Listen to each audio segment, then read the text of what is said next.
Hey guys, Dylan Gu here, and welcome back to the Toon Tutorial Training Series. In this part, we're actually doing probably what most of you guys are most excited about, which is the shading portion of the series. So we'll be learning about the materials and the shaders that are necessary to create the Toon shaded look. Or cell shaded look, or NPR, or however you want to describe it. Those words all basically mean the same thing. It basically means two-tone distinct, kind of shading. So as long as you can see the boundary between the light and the shadow, that's when you kind of know that's toon shading, right? So let's go ahead and try to make our snowman Archibald here come to life with our toon shading. So let's just jump into it. So when we last left off, we had just finished the rigging portion of the tutorial. We have Archibald here all nicely rigged. We have IK, FK controls here with Rigify, which is an amazing tool.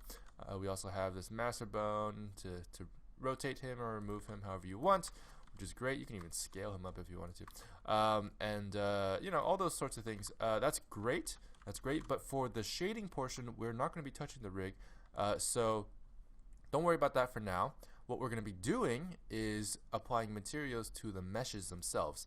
So, each one of these meshes is going to get a material that will give them a toon shaded look. So, let's go ahead and take a look at how we're going to do that.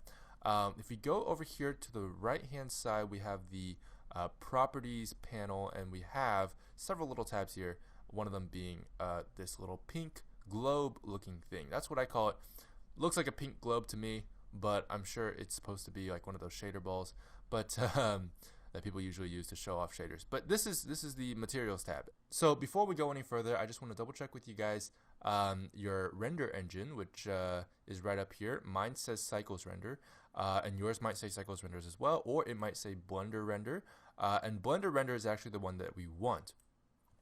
I prefer using the Blender internal render engine for toon shading, mostly because it's easier to set up, and it has a little bit actually more features and efficiency there. So Cycles actually can do toon shading. It is very possible to do it in Cycles, but I found that Blender Render is a little bit more hassle-free and a little bit faster in its render time as well. So anyway, that's just my personal preference. Anyway, now that that's set up, let's go ahead and create a material now.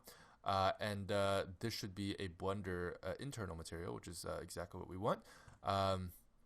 First things first, I want to get rid of this little shine here, because we're not going to have any shininess or any kind of 3D look at all if we can avoid it. So the shininess kind of makes this ball look a little bit too 3D, so we're just going to go ahead and get rid of that by going under Specular and reducing the intensity to 0, which is how I usually do it.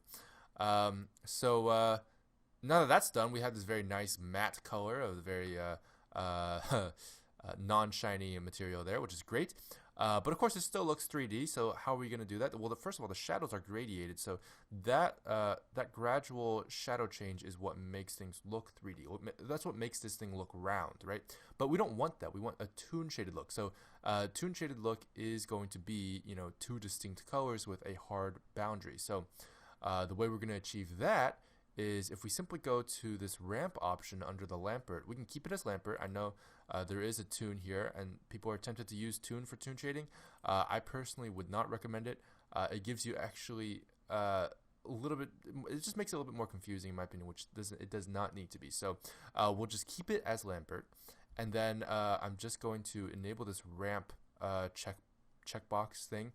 And once that's enabled, we have a few more controls here that we didn't have before, which basically gives us everything we need to create this toon shader. So from here, we're going to go ahead and keep it as linear, but I want to drag these 2 points very close together.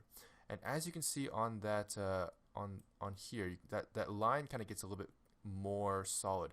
Now this black side is a little bit, it's alpha 0, so we don't want it to be fully transparent. We actually want it to be a color. So let's go ahead and just change that to black by dragging the alpha all the way up.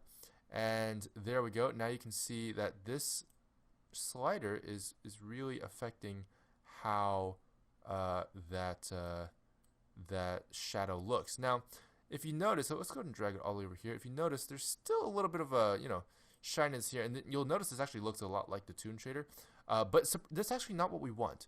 this is not what we want. This is one step away from getting exactly what we want, which is just a hard line in 2 colors.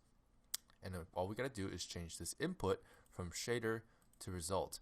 And now we have full control of the colors. You'll notice that the black is actually the black that we chose, and the white is actually the white that we chose. And now this interpolation between the shadow and the light is exactly what we're changing here in the bottom. So getting that one-to-one representation of these colors and the colors that you'll see in the viewport in a second is super important. Now, I mentioned seeing it in the viewport. Well, guess what? Right now, we can't see anything in the viewport, but you can if you want to. And it's very easy to do viewport previews of toon shading, which is great, without having to render anything. So if you just go here under shading in the N tab or whatever, go ahead and change multi-texture to GLSL. And still nothing has changed, but let's go ahead and hit Alt-Z, and that will bring us into textured mode. So you'll notice here, these guys still look very ugly. That's the old shader, but here we have this black and white shader here that we're doing on the body.